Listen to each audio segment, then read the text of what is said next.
नमस्कार मित्रों, आपका स्वागत है हमारे YouTube channel study with Kishan sir में। जैसा कि आप लोगों को पहले से ही पता है कि हमारे चैनल्स पर विभिन्न प्रकार की प्रतियोगी परीक्षाओं से संबंधित जानकारियां और उनसे जुड़े हुए फैक्ट्स बताए जाते रहते हैं। तो आज से हम लोग जो है यूपी पैट पीईटी की जो एग्ज़ाम 2022 की होनी है, 2022 की, उस पर फोकस करने वाले हैं। इसके सिलेबस को आज हम लोग देखेंगे। क्या सिलेबस देखेंगे कि यूपी पैट का सिलेबस क्या है, यूपी पीईटी 2022, और इसमें जो टारगेट होगा हम लोगों का, वो टारगेट होगा 85 प्लस, क्योंकि जिसके मार्क्स कम रहे हैं वो लोग अब की बार जो है लेखपाल वाली परीक्षा में लेखपाल वाली परीक्षा में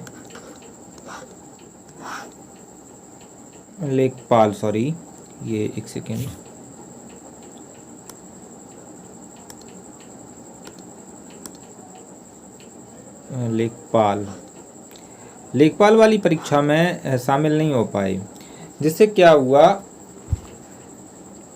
कि उनको बहुत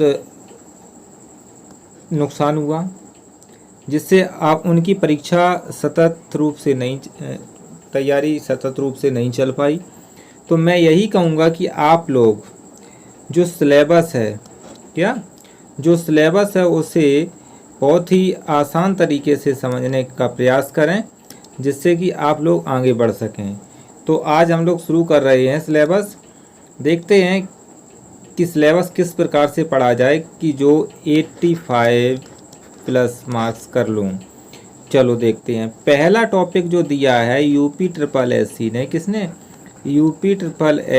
सी ने वो क्या दिया है, हिस्ट्री दिया है।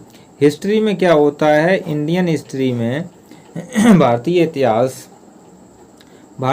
का पहला टॉपिक इन्होंने सिंधु घाटी सभ्यता दिया है। सिंधु घाटी सभ्यता को आप कुछ प्रकार से देख लीजिए, जैसे उसके स्थल देख लीजिए, उससे जुड़े हुए सांस्कृतिक चीज़ें देख लीजिए, उससे जुड़ी हुई आर्थिक चीज़ें देख लीजिए, और उससे जुड़े हुए सामाजिक मुद्दे देख लीजिए। बस इतने में से ही यहाँ से कोई ना कोई एक क्वेश्चन आपको देखने को मिल जाएगा। इसके बाद आती है वैदिक सभ्यता। वैदिक सभ्यता वैसे जो पूछा जाएगा वो कोई ज़्यादा नहीं है, आराम से मैं इसी चैनल पर आपको कंप्लीट करा दूंगा। नेक्स्ट है आपका बौद्ध धर्म, यानी भगवान गौतम बुद्ध की बात चल रही है यहाँ पर। जीवनी और शिक्षाओं पर अध्ययन करना है। जैन धर्म में महावीर स्वामी जी का जीवनी और शिक्षाएं, इन दोनों लोगों की जीवनी और शिक्षाओं पर ही फोकस करना है। परेशान नहीं हो, इसके मतलब ज़्यादा चीज़ें पढ़ने नहीं है, केवल समझना है। क्या करना है, समझना है। अगर समझ लिया तो आपने इस एग्ज़ाम में 85 प्लस मार्क्स अर्जित कर लिए। मौर्य वंश जो होता है, मौर्य वंश, सम्राट अशोक, उसके बारे में पढ़ना है। मौर्य वंश में सम्राट अशोक के बारे में पढ़ना है, और सम्राट अशोक से जुड़ी हुई वो चीज़ें जो परीक्षा में आएंगी, किसमें, परीक्षा में आएंगी, केवल उतनी ही पढ़ें, फालतू की चीज़ कोई भी ना पढ़ें। आप यूपी ट्रिपल एस सी की परीक्षा दे रहे हैं, आप यूपीएससी की नहीं।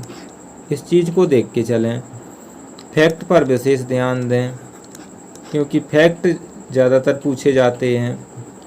इसके बाद गुप्त वंश में आपसे समुद्रगुप्त, चंद्रगुप्त द्वितीय के बारे में पूछा जाएगा, हर्षवर्धन के बारे में पूछा जाएगा, राजपूत काल पूछा जाएगा, सल्तनत काल पूछा जाएगा, मुग़ल साम्राज्य पूछा जाएगा, यानी दिल्ली सल्तनत, और मराठा काल भी पूछा जाएगा, मराठाओं का जो किस प्रकार से विकास हुआ, ब्रिटिश राज का अभ्युदय कैसे हुआ और ये स्वतंत्रता कैसे प्राप्त हुई, और ब्रिटिश साम्राज्य का सामाजिक आर्थिक प्रभाव क्या रहा। सामाजिक आर्थिक जहाँ भी लग जाए वहाँ से क्वेश्चन आना तय हो जाती है और बड़े स्तर के क्वेश्चन बनाए जाते हैं यहाँ पर। इसके बाद नेक्स्ट जो पोर्शन आता है हिस्ट्री का ही है। भारतीय राष्ट्रीय आंदोलन, क्या भारतीय राष्ट्रीय आंदोलन, इन्होंने क्या किया कि भारतीय राष्ट्रीय आंदोलन को अलग से दे दिया, यानी इतिहास 5 नंबर का दिया और राष्ट्रीय यानी इंडियन नेशनल मूवमेंट जो है वो भी 5 नंबर का दे दिया। क्या हिस्ट्री जो है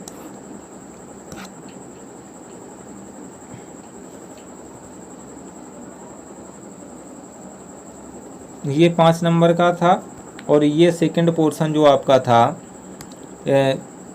भारतीय राष्ट्रीय आंदोलन, ये भी आपका 5 नंबर का है। भारतीय राष्ट्रीय आंदोलन की प्रारंभिक वर्ष यानी शुरुआती आंदोलन किस प्रकार से रहा उसे देखना है। स्वदेशी तथा सविनय अवज्ञा आंदोलन, यानी कह सकते हैं महात्मा गांधी जी के से जुड़े हुए जितने भी आंदोलन हैं सारे आएंगे। क्रांतिकारी आंदोलन और उग्र, यानी कि जो भी चीज़ें स्वतंत्रता से जुड़ी हुई हैं सारी की सारी पढ़ डालिए, यहाँ पर वो पढ़ना ही पड़ेगा क्योंकि ये सिलेबस में स्पष्ट रूप से दिया हुआ है। विधायी संशोधन तथा ब्रिटिश इंडिया एक्ट 1935 को पढ़ना है जहाँ से अधिक कॉन्स्टिट्यूशन बना हुआ है। भारत छोड़ो आंदोलन, आज़ाद हिंद फौज यानी नेताजी को पढ़ना है। इसके बाद नेक्स्ट टॉपिक जो आता है आपका 5 नंबर में कितना पढ़ना है वही फिक्स पढ़ें, ज़्यादा पढ़ने के चक्कर में ना रहें, नहीं तो यहाँ से भी हाथ धो बैठेंगे। मैं बताता जाऊँगा, मैं सारी चीज़ें बताऊँगा आपको। इसके बाद ज्योग्राफी आ जाती है, ज्योग्राफी में आप लोग पढ़ेंगे, ज्योग्राफी आएगी आपकी 5 नंबर की ज्योग्राफी आएगी। भारत एवं विश्व का भूगोल, दोनों टॉपिक के बारे में बात की जा रही है यहाँ पर, देखना भारत और विश्व दोनों के बारे में कहा गया है। उसके बाद ये देखिए टॉपिक, मेन टॉपिक ये है भारत और विश्व। इसके बाद ये नीचे दिया गया है, ये दोनों के ही पढ़ने हैं, भारत के भी विश्व के भी, जैसे नदियाँ भारत और विश्व दोनों की, नदियों की घाटी भारत और विश्व दोनों की, भूजल संसाधन भारत और विश्व दोनों का, पर्वत पहाड़ियाँ हिमनद भारत और विश्व दोनों का, मरुस्थल और शुष्क क्षेत्र भारत और विश्व दोनों का, वन दोनों का, खनिज संसाधन दोनों का, विशेष भाग विशेषकर भारत में, यानी कि खनिज संसाधन जो है वो भारत के पढ़ लो, इंडिया के। सीधा लिखा है, कोई भी चीज़ मैं अपने तरफ से बना के नहीं बोला, जो स्पष्ट सिलेबस में दिया गया है केवल वही बोल रहा हूँ।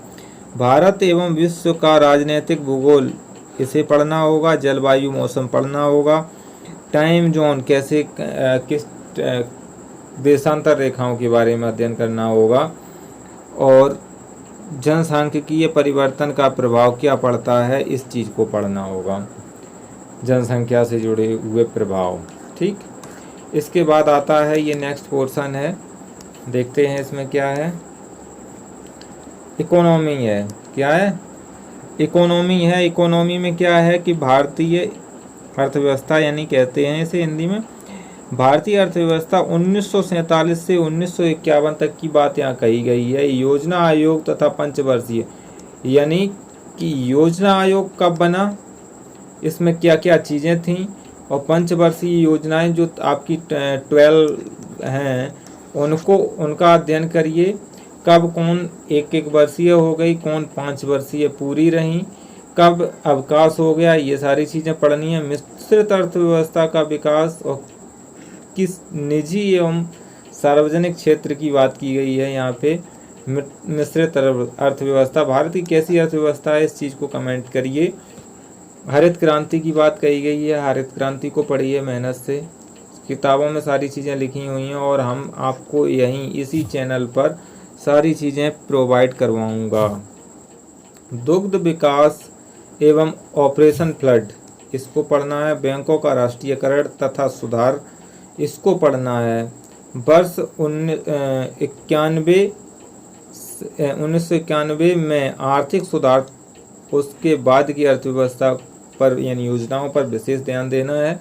14 के पश्चात जो सुधार किए गए कृषि ढांचागत और श्रम सुधार, इन पर जो चीज़ें मोदी सरकार ने की हैं उनको बताना होता है यहाँ पर।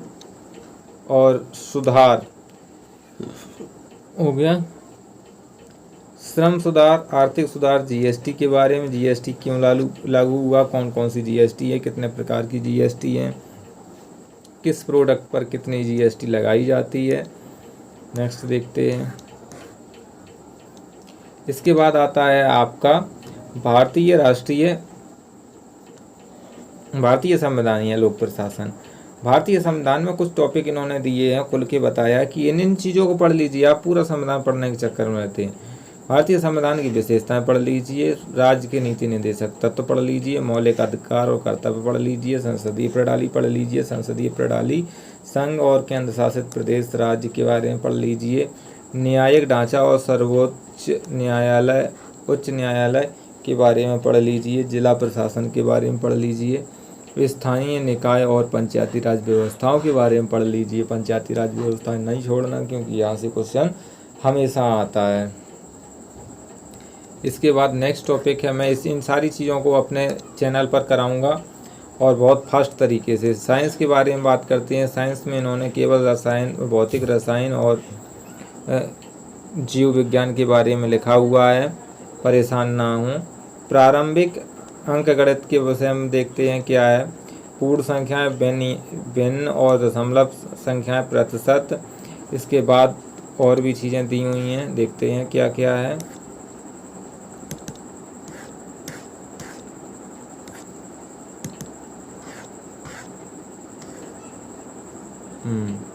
इन्होंने दिया हुआ है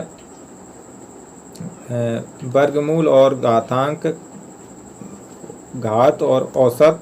इसके बाद नेक्स्ट पेज में है, अभी निकाल रहे हैं हम।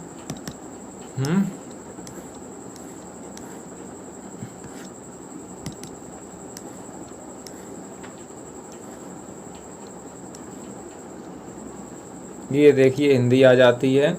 हिंदी के बारे में हम लोग पढ़ेंगे। जनरल हिंदी में क्या है, संधि पूछी जाती है, प्लोम पूछे जाते हैं, पर्यायवाची पूछे जाते हैं, वाक्यांशों के लिए एक शब्द पूछा जाता है, लिंग है, संस्कृत भिन्नार्थक शब्द हैं, मुहावरे, लोकोक्तियाँ हैं, सामान्य अशुद्धियाँ हैं, लेखक रचनाएं हैं। इनके बारे में बताना है बच्चों को और बताना है कि आपको पढ़ के जाना है, और इसी चैनल पर ये सारी चीज़ें प्रोवाइड कराई जाएंगी।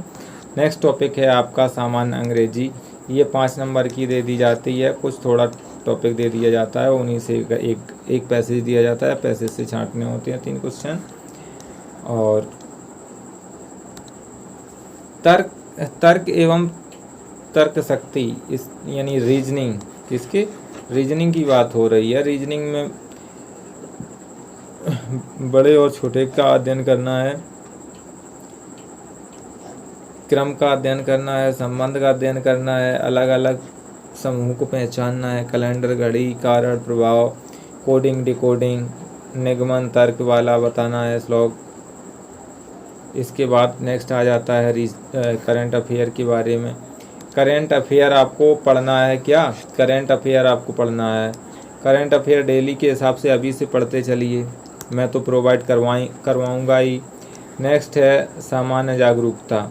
सामान्य जागरूकता में लगभग कितने क्वेश्चन, सामान्य जागरूकता में काफ़ी टॉपिक होते हैं, लगभग 10-12 कुछ टॉपिक हैं।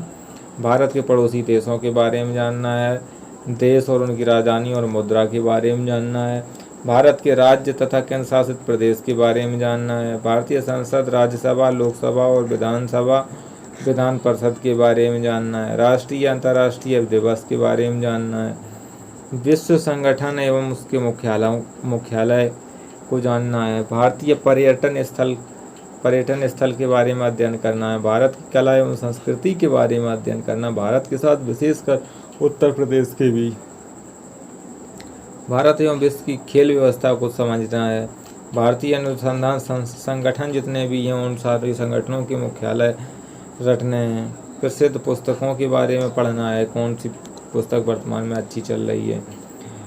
इसके बाद आ जाता है एक आखिरी टॉपिक जीए का, पुरस्कार और विजेता, कौन पुरस्कार किसने प्राप्त किया, इसके बारे में आपसे पूछा जाएगा।